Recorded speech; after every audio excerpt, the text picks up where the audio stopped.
As men, we have to be open to God's plans for our lives, even if it doesn't look anything like we expected. See, in this video, I want to talk to you about me becoming a bonus dad, the things I had to overcome, the lessons and blessings I've received so far of being a bonus dad, and how Peter in the Bible really helped me get clarity on becoming a bonus dad. See, I am a divorcee. This is my second marriage. My wife is a widow. This is her second marriage, but previously her and her late husband had a son, Mason, who I get to father, and has been one of the greatest opportunities of my life.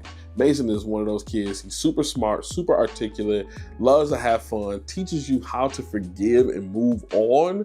And that's just like a couple things off the top of my head. Mason is a gem, and I have the unique opportunity of being his bonus dad.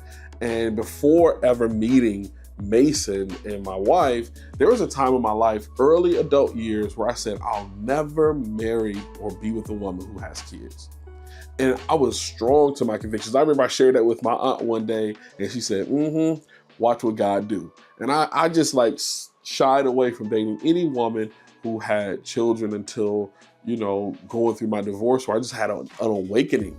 And my awakening was learning that it was all stemming from, number one, I used to say I didn't want to take care of somebody else's kid. That's just being real, because most women who have children, the dad is still around, and I didn't want to step in and have issues with the biological father and all that. Just it could have been just bad, but it also could be good as well. But in my case, my wife's late husband passed away, and just like Mason losing his dad at a young age, I lost my dad at a young age. And I remember how it felt not having a father figure in the home, and some of the time just ignorant and out of just being a kid.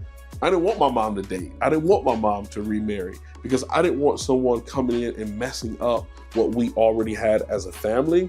And that was just me and my thoughts. But doing some more reflection, I really come to find out that it was based out of fear. I didn't want to become a bonus dad because I was scared. What if I don't get along with the kids? And how is that going to affect my relationship with the mom? Me and the mom are doing good, we're good, but what if me and the kids don't get along? And I didn't ever want to be put in that position, or put the children through that, put their mom through it. So I just shied away from dating women with children altogether. And I also come to do some more deep reflecting, is that what if I don't have the impact or the influence or the memories of fatherhood? See, I wasn't there when Mason was born. And my wife and I, at the time of this recording, we haven't had children yet, but we're believing God for. I haven't been in the hospital. I haven't been through the process of the mom going through pregnancy. I haven't been through any of that. And I wanted to have that for myself. But all of that aside, it took Peter in the Bible to really teach me to be open to what God has in our lives. See, I had to get rid of all of that, because I would have missed out on the greatest blessing in my life, which would have been my wife and my son, Mason. See, Peter, he was in the boat. You know the story. Him and his homeboys was out fishing, and they caught nothing. They were toiling. They worked extremely hard, doing everything in their own strength, and they received nothing. And just like Peter, there was a time in my life where I had to let Jesus into my boat, and the boat is into my life. And when Jesus came into my life, he said, how about you try something different? And when I was able to try something different, it was to do it at his word and allow him to change the way I was thinking about being a bonus dad. God brought Alexis and Mason into my life. And it's been a blessing. It's been a blessing. But I had to start with letting Jesus use my boat.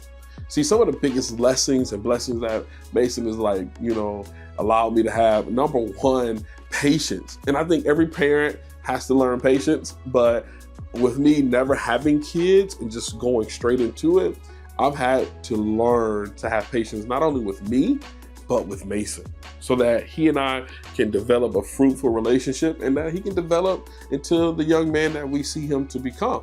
See, patience is something that you learn over time. It's not something you can just read in a book. And then I had to really learn unconditional love. And it kind of goes back to why I didn't want to be a bonus dad, because always hear about parents say, man, when your child is born, you look at them for the first time, you get this overwhelming, like, emotional moment of unconditional love. And I didn't necessarily have that immediately meeting Mason. But over time, that unconditional love has developed. I'm not gonna let anything, listen, anything, like, really come at Mason. Like, I'm the protector, unconditional love. I tell him all the time, there's not a mistake that you can make that's gonna stop me from loving you. And I had to learn that over time with him. And it's been the biggest blessing, because you start to learn how to love differently than you've ever learned to love before. And then lastly is like flexibility. Like, even though Mason's not my biological son, he's different than I am, but we're so much alike. And I had to be flexible to say, hey, listen, who you are and who we believe that God has called you to be is going to require us to be fluid. So one day we may be here, the next day we may be here, or whatever. I've had to learn as a bonus dad to be flexible with Mason and say, listen, how I was raised doesn't mean that's how you should be raised. The Bible lets us know to train up in a child in the way that they should go. And that's what I'm all about with my son Mason, which has been a great opportunity, man. It's fun, it's enlightening, and it really puts a mirror up to you, the parent. It's not the kid. The kid is just the thing that God uses to have you work on yourself.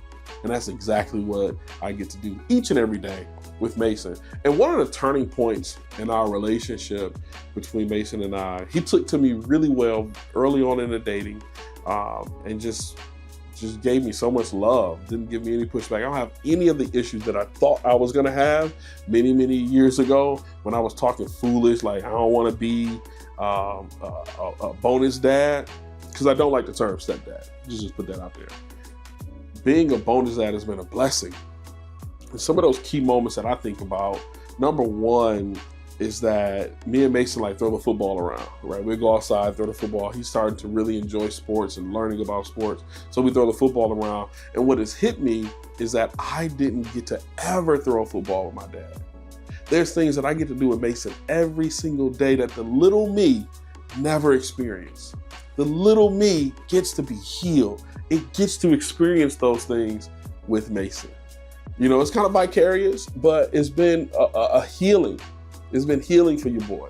And I'm so excited about being able to throw that football around with him and see him excited. He always talk about moss and all that good stuff. And then also, there was a time where, you know, I could tell Mason needed some of my attention. So I decided to do a like sleepover in his room. He has this chair there, pretty comfortable, by the way. And I went and bought snacks, all the snacks that he wanted, all the beverages he wanted, and we just sat down on the floor and just played, we talked until we just ultimately fell asleep. And I'll never forget how his face just lit up when I told him we would do that. I can't see that and just throw it to the side. Matter of fact, I think we need to schedule another one. But Mason has been such a blessing in my life. And those key moments I would have missed out if I would have been so hard pressed, so rigid to not wanting to date someone who has kids. Now listen, if you're in this position, I want to encourage you to just be open. Just be open. That doesn't mean you're gonna have my story or you're gonna have it as good as I have. It may not turn out that way. Or you may find someone who doesn't have kids and you can start a family together. But I want to speak to you today if you are rigid, and it may not even be with kids. It could be any aspect of dating or looking for your kingdom bride. Be open. You don't know what God wants to do in and through your life. See, if you resonate with this video at all in any way, shape, form, or fashion, thank you so much for watching and making it to this part of the video. I want to encourage you to subscribe to this channel. This is a video that's for the fellas. I speak to us, bruh, and I speak to us in a place where, you know, we can be real. We don't have to be fake about it. You know what I'm saying? So if this resonates with you, hit that subscribe button, hit that notification bell so you don't miss any content that's for the fellas, for you, all right? So with that being said, I'm gonna put a video up on the screen. YouTube has recommended it and said they believe that you will like it. Click on that video, let me know on the other side if they got it right. Until then, we'll talk soon, bruh. Holla.